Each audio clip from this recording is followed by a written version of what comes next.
하나님의 눈은 언제나 우리 사랑하는 성도님들을 바라보고 계신 줄 믿습니다.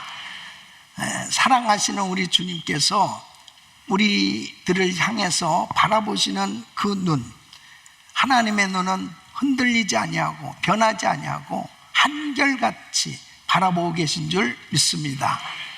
성경은 하나님의 눈을 불꽃 같은 눈이라고 그렇게 표현하죠. 그 불꽃 같은 눈은 사랑의 눈이요, 그리고 우리를 구원해 주시는 그러한 눈길입니다.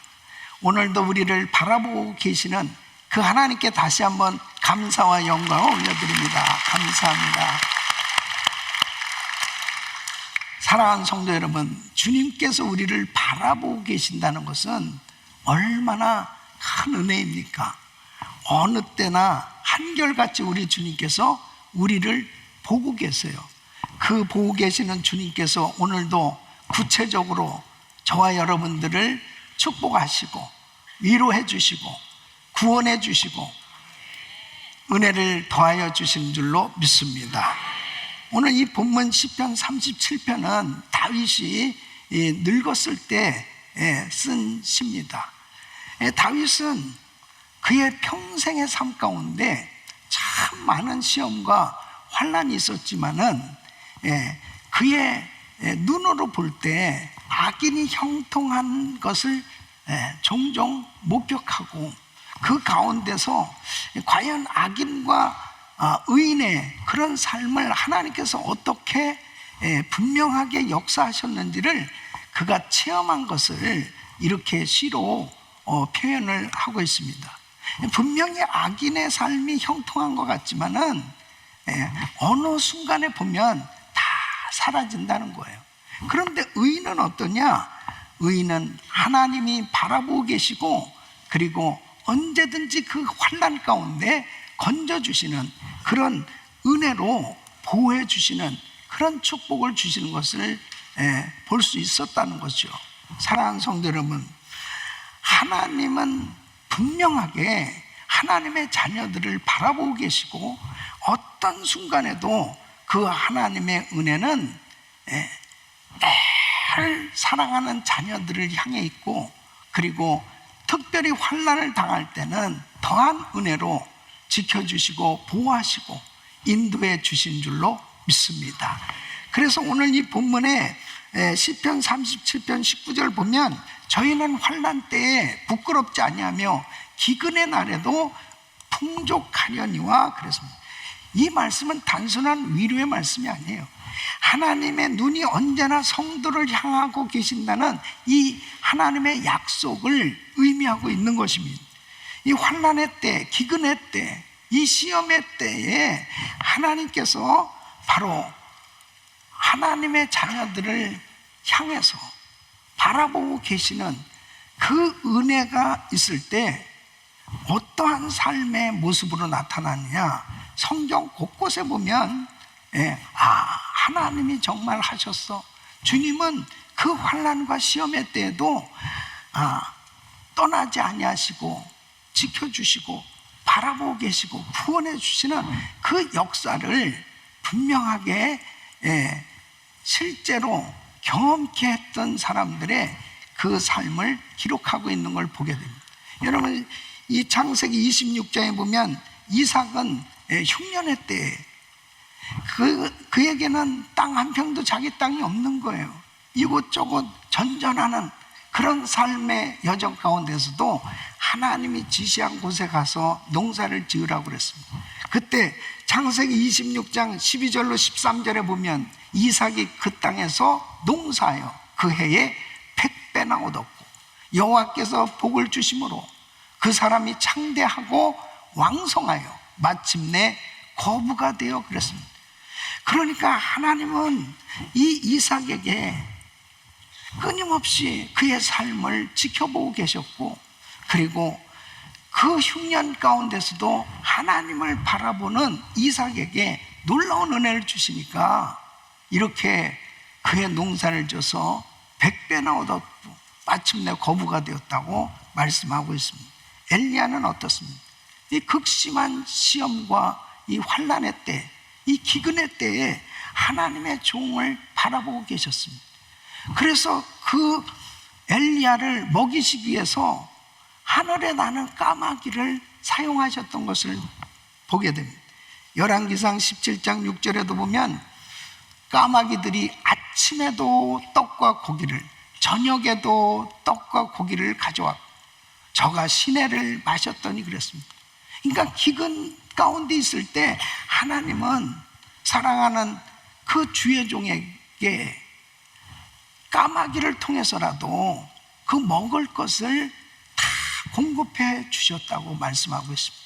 하나님이 책임져 주시는 거죠. 여러분, 사르밧 과부는 그 기근 시에 자기 자식하고 한 끼 먹으면 이제 모든 양식이 다 떨어질 이런 환경 속에서 엘리야가 그 집에 신방을 갔습니다. 그때 하나님의 말씀을 그 가정에 전해 주었어요.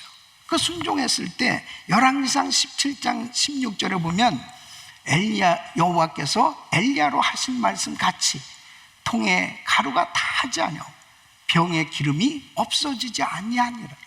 하나님께서 그 가난한 과부의 가정, 그 성도의 가정을 바라보고 계셨어요. 그리고 하나님은 그 가정에 놀라운 은혜를 베풀어 주셔서 가루통에 가루가 떨어지지 않고 기름병에 기름이 떨어지지 않도록 하나님께서 책임져 주신 것을 보게 됩니다. 여러분, 이들의 공통점이 뭐예요? 딱 한 가지입니다. 기근의 때에도 사람과 환경 바라보지 말고 하나님 바라볼 때 하나님께서 하나님을 의지하는 그들에게 놀라운 은혜로 공급해 주신 그런 삶의 모습을 보게 되는 거예요. 사랑하는 성도 여러분, 어떤 순간에도 하나님은 성도를 바라보고 계신 줄 믿습니다. 그러므로 오늘 이 시편 37편은 하나님의 눈은 언제나 성도를 향하고 있다는 것을 말씀하고 있는 겁니다. 그래서 오늘 이 본문에서 저희는 환난의 때에 부끄럽지 아니하며, 이 부끄럽지 아니하며, 이 말씀은 원어로 보면 수치를 당하지 않는다, 그런 뜻입니다. 그러니까 기근의 날에 모두가 다 없어서 힘들고 어려운 가운데 수치와 부끄러움을 당할 수밖에 없는 그런 환경인데, 하나님은 바로 성도, 이 의인에게 향한 그 주님의 은혜로 그들을 건져주심으로 하나님께서 의인의 얼굴을 들어 올려주신다, 부끄러움을 당치 않게 해주신다, 수치를 당치 않도록 은혜를 주신다. 사랑하는 성도 여러분, 주님은 지금도 우리를 바라보고 계신 거예요. 끊임없이 우리는 이 시험과 환난을 당하는 세상 가운데 살고 있습니다.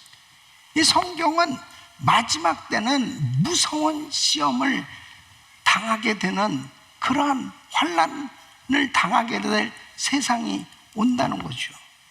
이런 환난의 때 하나님께서 건져주셔야, 도와주셔야 그 환난을 극복하고 승리하게 될 텐데, 하나님은 언제든지 하나님의 자녀들을 바라보고 계셔. 그 바라보고 계시는 그 하나님의 은혜를 늘 경험하고 살 때 그 어떤 환난 가운데서도 하나님의 도움 가운데 승리하게 되는 줄로 믿습니다. 그래서 시편 121편 1절로 4절에 보면 내가 산을 향하여 눈을 들리라. 나의 도움이 어디서 올까? 나의 도움이 천지를 지으신 여호와에게서로다. 여호와께서 너로 실족지 않게 하시며 너를 지키시는 자가 졸지 아니하시리로다. 이스라엘을 지키시는 자는 졸지도 아니하고 주무시지도 아니하시리로다. 여러분, 8절에 보면 여호와께서 너의 출입을 지금부터 영원까지 지키시리로다. 주님은 언제든지 성도를 바라보고 계세요. 하나님의 자녀들을 바라보고 계신데, 그 하나님께서 우리를 언제든지 건져주시고, 그리고 그 어려운 시험과 환난을 극복할 수 있도록 은혜를 베풀어 주시는 이 놀라우신 주님의 그 손길을 경험할 때 우리는 시험과 환난의 때를 극복하고 승리할 수 있는 줄로 믿습니다. 그래서 이 환난의 때를 당할 때 하나님의 자녀들이 우리가 해야 될 일이 무엇인가 하는 거예요. 여러분, 우리가 이민 생활을 하면서 때로는 내가 원하던 일들이 잘 될 때도 있고, 또 때로는 원치 아니하는 어려운 시험을 당하면서 또 좌절을 느낄 수밖에 없는 그런 고통스러운 일을 겪을 수도 있어요. 사람이라는 것은 푸른 초장 실만한 물가에 사는 삶이 되기도 하지만 음침한 사막이 골짜기와 같은 그런 절망적인 그런 삶이, 내가 원치 않는 그런 삶이 내게 닥쳐올 때도 있어요. 그런데 정말 중요한 것은 뭐냐면, 내가 가장 힘들고 어려운 이 환난의 때, 시험의 때, 그때도 하나님은 나를 바라보고 계시고, 여전히 바라보고 계시고, 그때 내가 어떠한 태도로 신앙생활을 하느냐, 어떠한 믿음으로 그 하나님의 시선에 반응하고 사느냐에 따라서 내 삶의 결과는 달라진단 말이에요. 여러분이 지금 이제 한 해를 보내는 이 시점에 정말 지금 여러분은 성령 충만하고 내가 하나님이 기뻐하시는 그런 은혜의 자리에 있는지, 또 내가 원치 아니하는 그런 질병과 재정적인 어려움, 많은 시험과 어려움을 겪으면서 시험에 그 안타까운 환난을 당하고 있는 성도도 있을 수 있어요. 그런데 중요한 사실은 하나님은 내가 모든 환경이 다 좋을 때나 내가 정말 힘들고 어려운 절망적인 그런 어려움을 겪고 있을 때도 여전히 한결같이 하나님은 우리를 보고 계시다는 거예요. 그랬을 때 결국 내가 정말 절망적인 그런 환난의 때를 겪는다면 이것을 이기게 해주시는 분은 하나님, 바로 그 주님의 도우심이 있을 때 우리는 그 어려움을 극복하고 그리고 회복의 은혜로 승리할 수 있는 줄로 믿습니다. 그러므로 지금 가장 힘들고 어려운 그러한 삶의 여정 가운데 있는 성도님이 계시다면, 아니 때로는 우리는 지금은 다 모든 환경이 좋다 하더라도 어느 순간에 우리는 지금 광야길을 걷고 있는 거예요. 그럼 어느 순간에 나도 모르는 그런 시험을 겪는 그런 자리에 있을 수도 있어요. 그럴 때 어느 때든지 나를 바라보고 계시는 그 주님, 그 주님 앞에 내가 어떤 태도로 신앙생활을 해야 하나님의 도우심 가운데 승리할 수 있느냐, 환난의 때 우리가 할 일이 무엇이냐. 오늘 이 말씀 너무 중요한 말씀이에요. 우리 성도님들을 바라보시는 그 주님의 은혜로 모든 것이 회복될 수 있기를 예수 이름으로 축원합니다. 그 첫째는 하나님 아버지의 사랑을 의지하라 하는 것입니다. 주님이 분명히 말씀하시는 것은 이 놀라운 생명이라는 가장 큰 선물을 하나님 우리에게 주셨다면 무언들 못 주시겠냐는 거예요. 여러분, 로마서 8장 32절에 이렇게 말씀하십니다. 자기 아들을 아끼지 아니하시고 우리 모든 사람을 위하여 내어주시니가 어찌 그 아들과 함께 모든 것을 우리에게 은사로 주지 아니하시겠느냐. 아들까지 주셨는데 하나님 아버지가, 사랑의 하나님 아버지가 우리에게 뭔들 못 주시겠냐는 거예요. 공중의 새도 잊지 않으시고 그렇게 기르시고 먹이시는데 귀한 하나님의 자녀들을 어찌 잊으실 수 있겠냐는 거예요. 마태복음 6장 26절에 보면 공중의 새를 보라. 심지도 않고 거두지도 않고 창고에 모아 들이지도 아니하되 너희 천부께서 기르시나니 너희는 이것들보다 귀하지 아니하냐. 사랑하는 성도 여러분, 사랑의 하나님은 지금도 우리를 바라보고 계시고 한결같은 사랑의 마음으로 우리를 감싸주시고 그리고 공급해 주시기 원하신 줄 믿으시기 바랍니다. 여러분, 탕자가 자기가 아버지의 유산을 분깃을 받아가지고 집을 나갔잖아요. 낯선 땅에 가서 자기가 그래도 돈을 가지고 있을 때 자기가 먹고 싶은 거, 입고 싶은 거, 자기가 하고 싶은 거 다 하다가 다 탕진했어요. 근데 그 땅에 기근이 온 거예요. 이제 심한 불황으로 나중에는 돼지가 먹는 그런 음식조차도 먹을 그런 형편이 못 될 만큼 그렇게 바닥이 된 거예요. 그때 자기가 생각한 게 뭡니까? 아버지 집이 생각난 거지. 아버지 집은 참 풍족한 집, 아버지 집은 정말 많은 품꾼들이 있는데 그 아버지 집에 다시 가야 되겠다. 근데 자기는 면목이 없는 거예요. 그 아버지를 볼 면목이 없는 거예요. 그런데 그 할 수 없이 살아야 되니까 아버지 집으로 왔을 때 아버지는 어떻습니까? 그 아들을 기다리고 있었어요. 그리고 그 아들을 안아줬어요. 그리고 금가락지를 끼워주고 잔치를 차려주시는 그 아버지가 바로 우리가 믿는 사랑의 하나님인 줄 믿으시기 바랍니다. 그 하나님은 여전히 지금도 마찬가지예요. 지금도 많은 사람이 시험과 환난을 당하면 자꾸 숨어버려요. 예배를 안 드려요. 교회를 떠나요. 하나님에 대해서 오해를 해요. 그런데 하나님은 여전히 그 풍성한 사랑으로 지금도 두 팔을 벌리시고 그 환난당한 그 성도를 바라보고 계신 거예요. 안타까워하시는 거죠. 그 하나님의 사랑, 그 하나님의 그 여전한 시선은 지금도 변함없이 우리를 보고 계시다니까요. 그 하나님 앞으로 나오시기를 바랍니다. 그 하나님은 지금도 변함없이 한결같이 돌아오기를 기다리고 계신 거죠. 조지 밀러가 수천 명의 이 고아들을 기르는 그 사업을 할 때 여러분 많은 그런 재정 서포트들이 들어오기도 하지만 불황으로 인해서 끊어지기도 하고 너무 어마어마한 그러한 사역이었잖아요.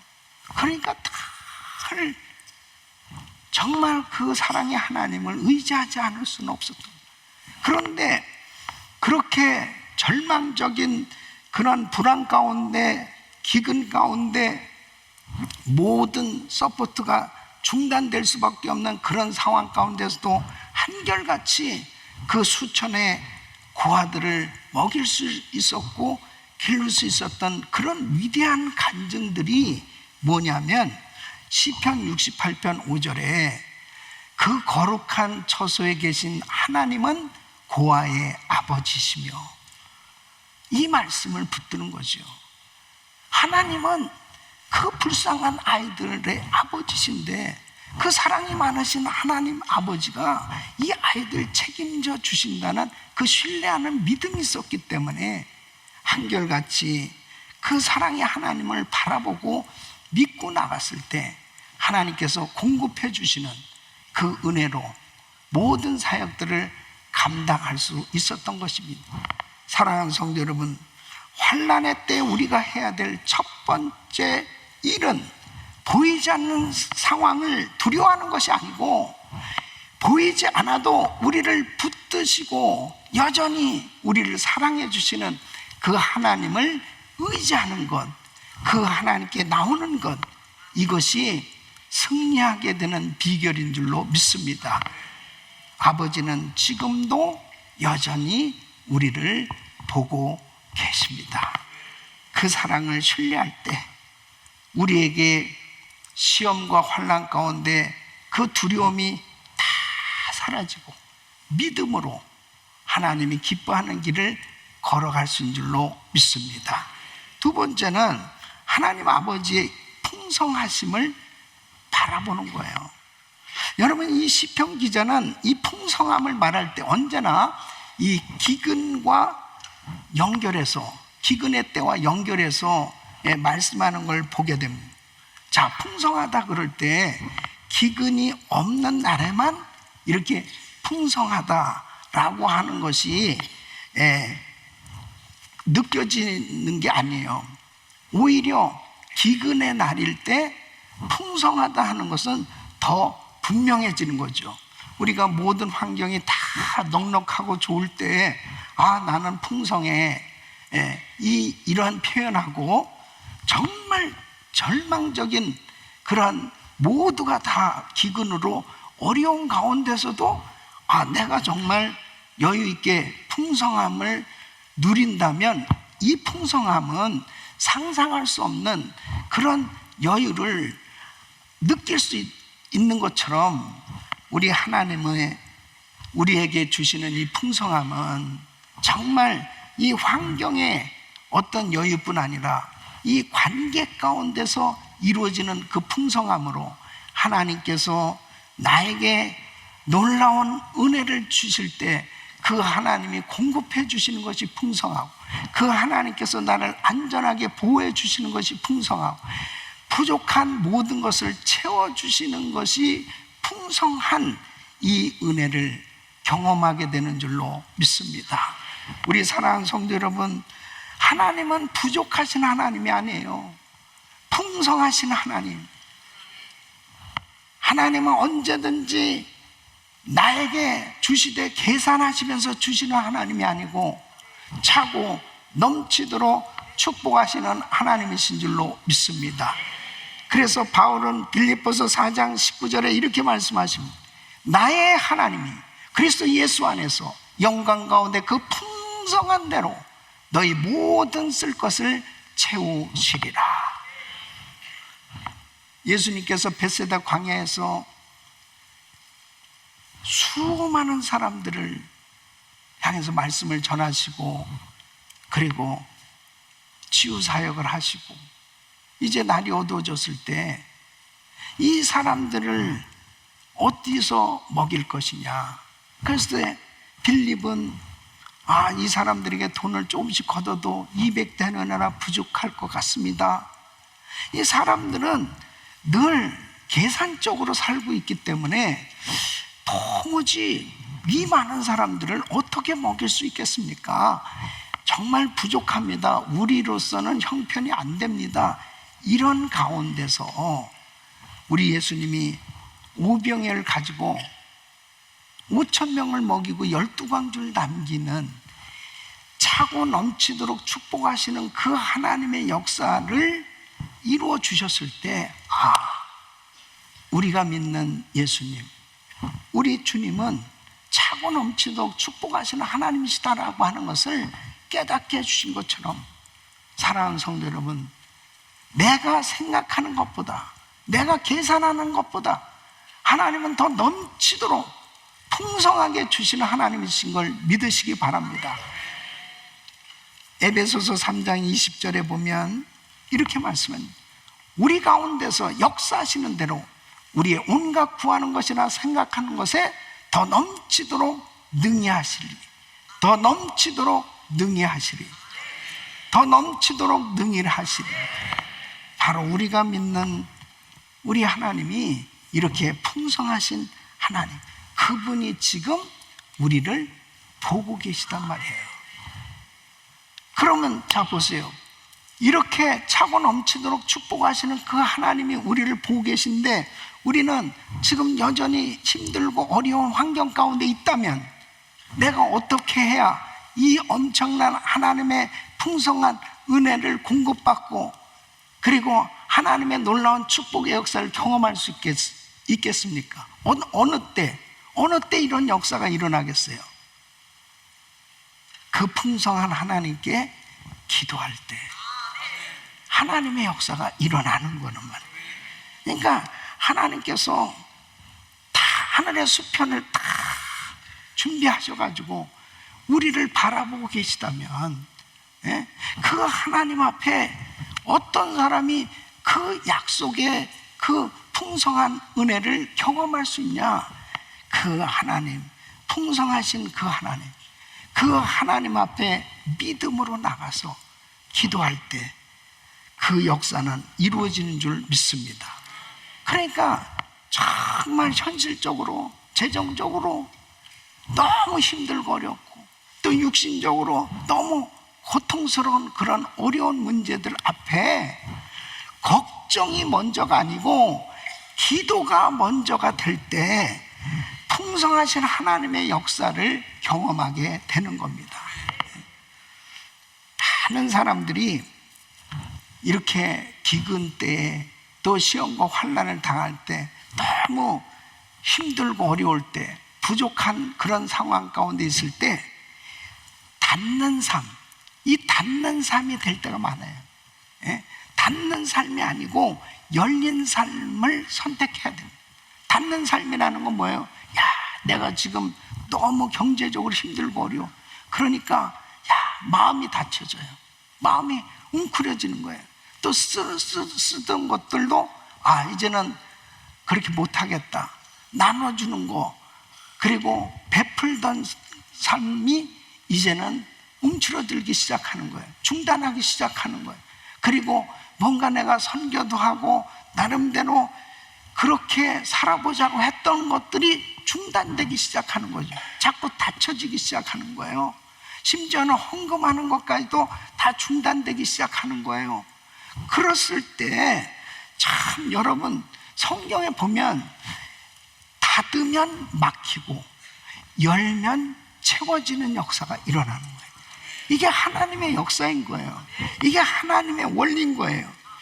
부족한 때일수록, 모자랄 때일수록 더 내 손이 펴지고 내 마음이 펴지고 내 지갑이 펴지고 열려지고, 그래서 더 베풀다 보면 너무나 놀라운 것은 하나님이 보고 계시기 때문에 그 보고 계신 하나님께서 역사하시는데 그 모든 것을 하나님이 채워주셔서 할 수 있도록 축복해 주시는 줄 믿습니다. 우리 교회가 그렇잖아요. 우리 교회가 교회 창립 때부터 40년이 지난 지금까지 한결같이 공통적인 게 뭔지 알아요? 빚이 많다는 거. 그거 참 신기하죠. 예?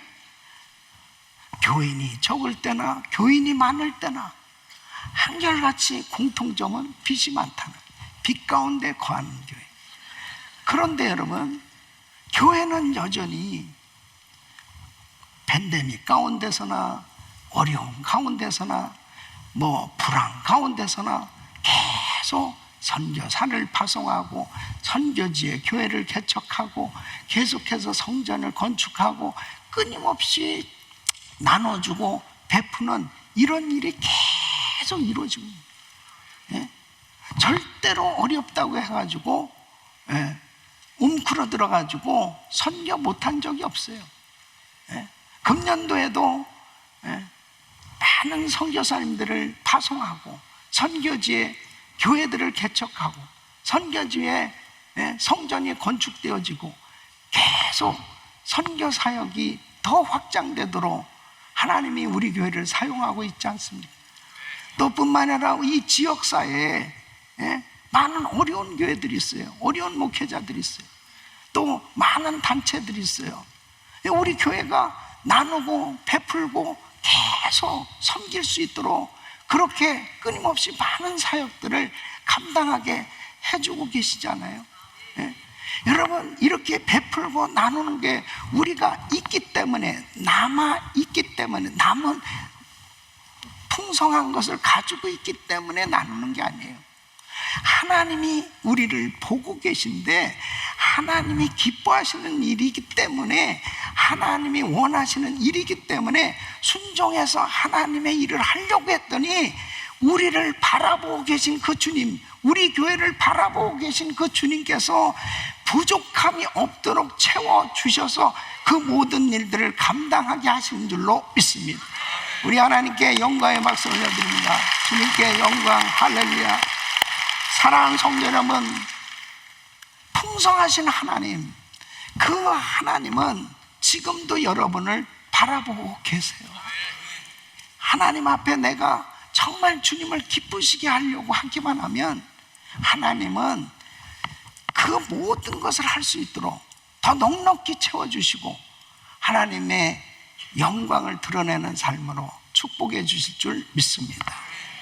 세 번째는 기도에 응답하시는 하나님 아버지께 나아가라는 것입니다.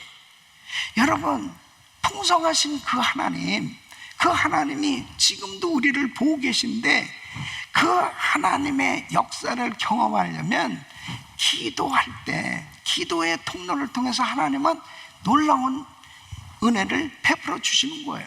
그래서 우리 예수님이 제자들에게 이렇게 기도하라고 말씀하십니다. 마태복음 6장 11절 보면 오늘날 우리에게 일용할 양식을 주옵시고, 주님은 우리에게 기도는 선택이 아니고 바로 명령으로 이렇게 기도하라는 거예요. 일용할 양식을 주옵시고 기도하라는 거예요. 일용할 양식은 인간의 가장 기본적인 필요 아니에요?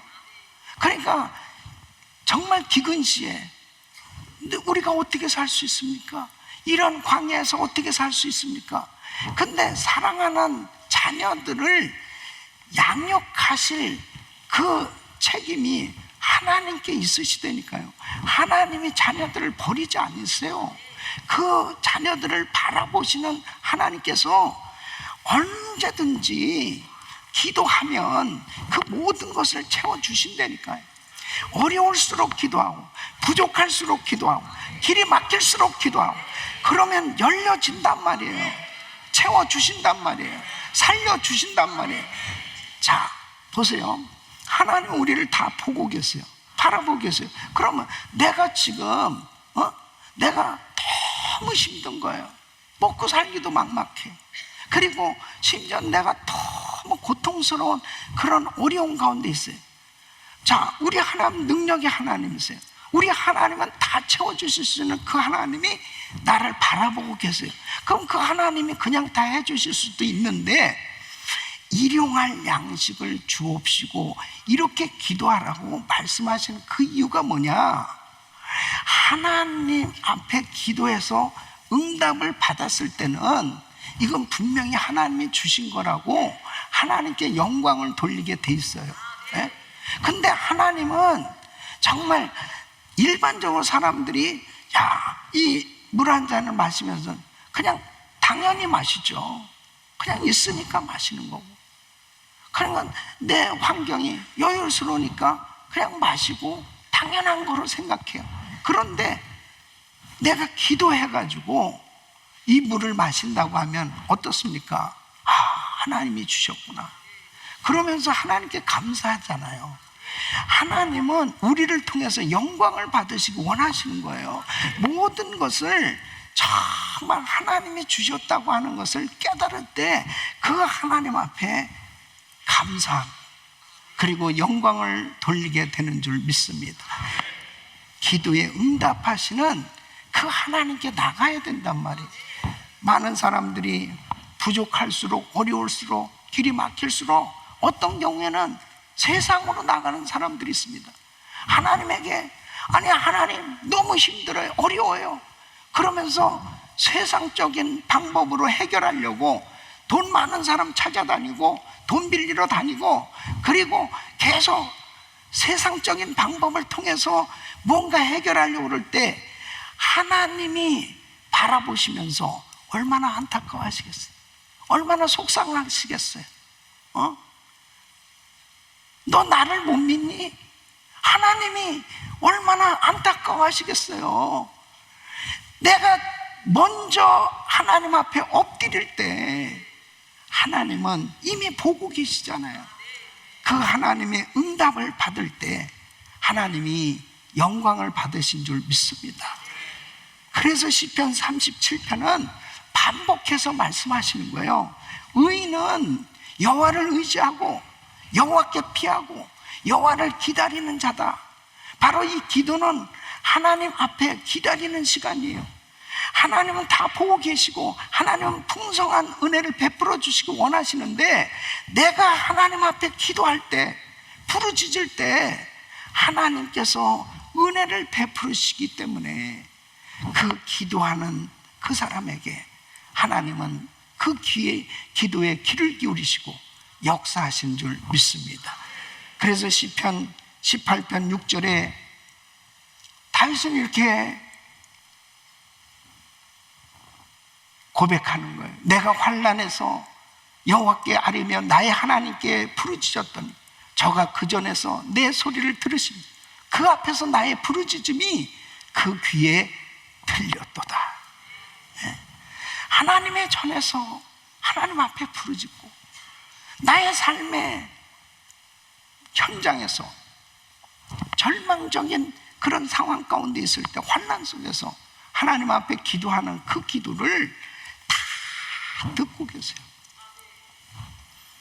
시편 62편 5절에 다윗은 이렇게 고백합니다. 나의 영혼아 잠잠히 하나님만 바라라. 대저 나의 소망이 저로 쫓아 나는도다. 그 하나님만 바라라. 너무 흔들리는 상황, 정말 고통스러운, 야 이제는 끝장난 거 아니야? 이런 절망적인 그런 상황도 얼마나 다윗이 많이 경험했는지 몰라요. 죽을 것 같은 그런 수렁, 깊은 수렁에 빠졌어요. 시편 62편 6절에 이렇게 고백합니다. 오직 저만 나의 반석이시오 나의 구원이시오 나의 산성이시니 내가 요동치 아니하리로다. 그래서 이 환난과 시험을 많이 겪은 다윗이 하나님을 의지하고 하나님 앞에 기도했을 때 하나님께서 그를 건져주셨고, 그를 그렇게 어려운 환경 속에서 승리케 해주신 그 놀라운 간증을 가진 이 다윗은 백성들에게 이렇게 권면하는 거예요. 시편 62편 8절에 백성들아 시시로 저를 의지하고 그 앞에 마음을 토하라. 하나님은 우리의 피난처시로다. 기도는 특정 시간에 한해서 하는 게 아니고 시시로 한다고. 시시로 언제든지 어디서나 어떤 상황 속에서도 하나님 앞에 마음을 토하라는 거예요. 다 하나님 앞에 전부 다 내놓으라는 거예요. 시험과 환난이 닥쳐오면 자꾸 하나님에게서 멀어지는 사람이 있습니다. 그동안에 그렇게 신앙생활 열심히 한 것 같았는데, 나름대로 믿음이 좋은 사람 같았는데, 한번 흔들어 대보면 그냥 어느 순간에 그렇게 새벽기도 열심히 나오고 나름대로 예배 자리에서 열심히 신앙생활하고 열심히 하나님 앞에 드리고 봉사하다가도 어느 순간에 한번 흔들어 보면 기도하지 못하면 불평불만과 원망이 마음에 가득하게 되고, 그러나 하나님 앞에 시시로 그 마음을 다 토해내는 기도를 하는 사람은 불평과 원망과 부정적인 모든 걱정이 다 사라지는 줄 믿습니다. 사라지는 거예요. 쓰레기 같은 내 마음 가운데 별의별 생각들이 다 사라져요. 살아계신 하나님, 그 하나님을 찬양하게 되는 줄 믿습니다. 그러니까 그 하나님의 놀라운 은혜의 손길을 경험하게 되는 거예요. 사랑하는 성도 여러분, 시편 50편 15절을 환난 날에 나를 부르라. 내가 너를 건지리니 네가 나를 영화롭게 하리로다. 환난 때일수록 하나님 앞에 엎드려 있는 거예요. 하나님의 전에 나가는 거예요. 그때 기도하고 있는 나를 보시고 하나님께서 역사하시는 줄로 믿습니다. 저는 어느 날 내가 기도하고 있는 내 자신에 대해서 감사하게 됩니다. 내가 기도하고 있구나. 기도하고 있구나. 이 성령님의 감동이었던 것 같아요. 엎드려 있는 내 자신이 너무 대견스럽다는 생각이 딱 드는 거예요. 내 자신에 대해서 너무 극심한 시험과 환난과 어려움을 겪는 가운데서도 한결같이 십자가 밑에 엎드려 있는 내 자신을 발견하고 하나님의 감동으로 내가 기도하고 있구나. 기도하고 있구나. 기도하고 있는 나를 바라보시는 하나님께서 모든 것을 다 채워주신 줄로 믿습니다. 사랑하는 성도 여러분, 여러분이 엎드려 있어 봐요. 엄청난 시험과 폭풍과 같은 그런 모든 비바람이 몰아쳐와도 하나님이 나의 피난처가 되시고 나의 반석이 되시고 나의 산성이 되시고 그 하나님을 의지하고 그 하나님 앞에 기도할 때 하나님은 나에게 응답을 주시되 나를 안아주시고 그 고난의 때를 통과하도록 역사해 주신 줄 믿습니다. 절대로 흔들리지 말란 말이에요.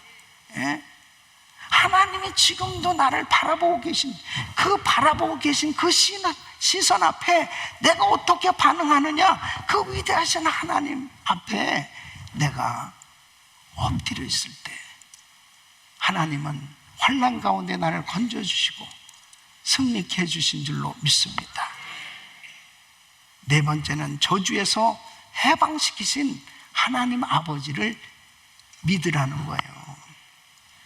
예수 그리스도는 우리의 가난과 저주를 다 담당해 주셨어요. 여러분, 이 기근의 때 때로는 내가 왜 이렇게 재정적으로 힘들지, 왜 내가 이렇게 절망적일 만큼, 좌절할 만큼 왜 이렇게 내가 어렵고 힘들지, 이런 상황 가운데 있을 때 절대로 그것이 저주가 아니고 예수 그리스도 안에 있으면 그 저주는 다 끊어졌고 풍성한 은혜로 우리를 회복시켜 주시는 걸 믿으셔야죠. 그래서 오늘 말씀이 기근에도 풍족하리라는 이 약속, 기근에도 풍족하리라는 이 약속은 십자가에서 완성된 거예요. 바로 우리 예수님은 만왕의 왕이세요. 우리 예수님은 모든 만물을 창조하셨고 모든 만물의 주인이 우리 예수님이에요. 우리 예수님은 부유하신 분이에요. 그러나 이 땅에 가난하게 되셨어요. 마구간에서 태어나셨어요. 가난한 집에서 사셨어요. 그 이유가 뭐냐? 바로 우리의 가난을 짊어지시기 위해서 우리 예수님이 대신 가난하게 되셨어요. 그래서 고린도후서 8장 9절에 이렇게 말씀하죠.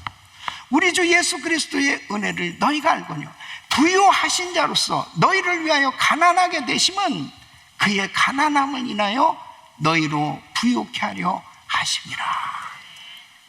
그러므로 우리 주님이 가시관 쓰시고 그 머리에서 보혈이 흐르시고 그 가난한 모든 어려운 짐을 짊어지신 것은 우리를 그 저주에서 속량시켜 주시고 그 가난에서 부유케 하시기 위해서 하나님은 모든 저주와 질병과 가난을 다 짊어주시고 해결해 주신 줄로 믿습니다.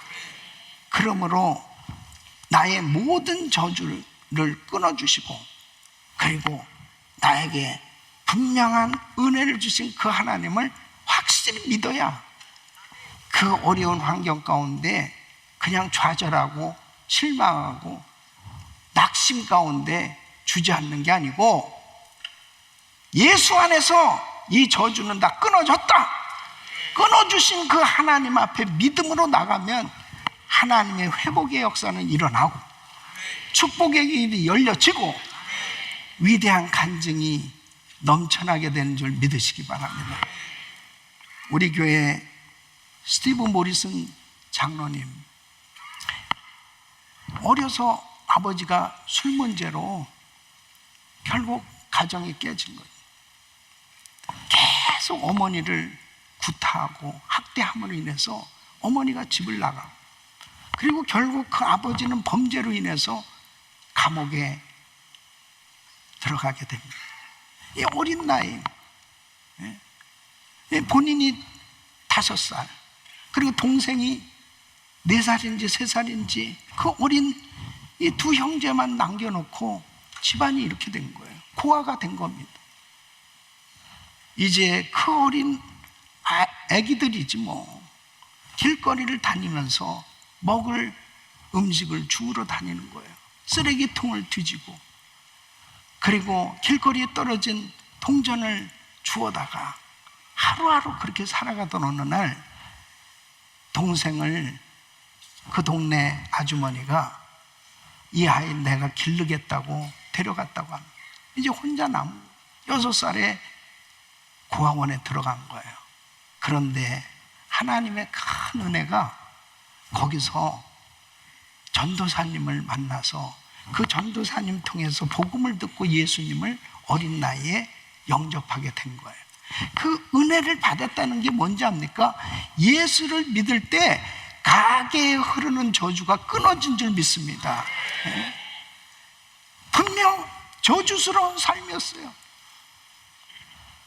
그런데 예수 믿고 그 불쌍한 어린아이가 하나님 앞에 기도할 때 하나님이 길을 열어주신 것이, 여러분 보통 입양된다는 것은 어렸을 때 대부분 입양되지, 이렇게 나이가 13살, 14살 정도 되면 다 컸기 때문에 힘든데, 기적 같은 하나님의 은혜로 중학교 2학년 때 이 미국에 입양이 되신 거예요. 그 양부모님이 너무 선하시고 믿음이 좋으신 귀한 분들을 만나게 됩니다.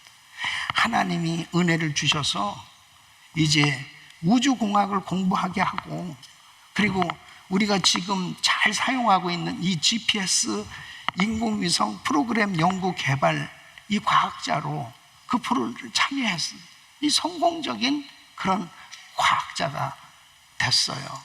자신은 빚진 자다고 하는 마음으로 또 자신과 똑같이 중학생인 아이들을 입양을 하시고, 그리고 그 불쌍한 고아들을 입양하는 그 일에 헌신해서 우리 아마 장로님 통해서 많은 가정, 정말 귀한 자녀들 참 입양하는 그 사역을 통해서 얼마나 많은 아이들이 축복된 집안에서 지금 자라고 있고, 그리고 지금도 그렇게 저주받은 인생이라고 그렇게 고통스러워하는 많은 그런 어려움에 처해 있는 아이들을 돌보고 입양하고 섬기는 그 일을 위해서 아주 귀하게 쓰임받고 계십니다. 저주받은 인생이 축복의 통로로 이렇게 우리 예수님이 십자가에서 우리의 저주를 다 속량시켜 주시고 다 담당해 주시고 죄를 다 담당해 주신 그 주님의 은혜는 저주받은 인생이 축복된 인생으로 바뀌어지도록 역사하시는 줄로 믿습니다. 사랑하는 성도 여러분, 믿음의 사람은 환경보다 십자가에서 이루신 이 놀라운 하나님의 역사를 믿는 거예요. 그러므로 우리는 우리 삶 가운데 저주는 이미 끊어졌고 하나님의 축복은 활짝 열린 줄 믿습니다. 그래서 십자가 안에서 나를 저주에서 해방시켜 주신 아버지 하나님, 그 은혜를 믿습니다. 그리고 지금 가장 고통스러운 가운데 나는 저주받은 거 아니야? 이럴 정도로 고통스러운 환경 가운데 있는 분들이 있다면 십자가를 붙드세요. 그 십자가에서 저주를 담당하신 그 주님을 믿으세요. 그 주님의 은혜로 다 회복될 줄로 믿습니다. 사랑하는 성도 여러분, 우리 하나님은 여전히 사랑의 눈으로 우리를 보고 계시다니까요.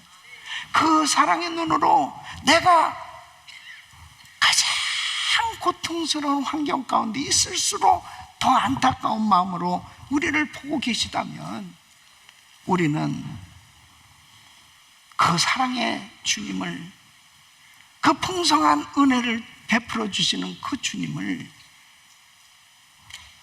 절대로 외면하지 말고 더 가까이 그리고 그 주님 앞에 나의 마음을 다 토해내면서 우리 주님을 전적으로 의지하고 나갈 때 하나님은 어떤 시험과 환난 가운데서도 건져주실 줄로 믿습니다. 그 은혜 가운데 날마다 승리하시기를 예수 이름으로 축원합니다.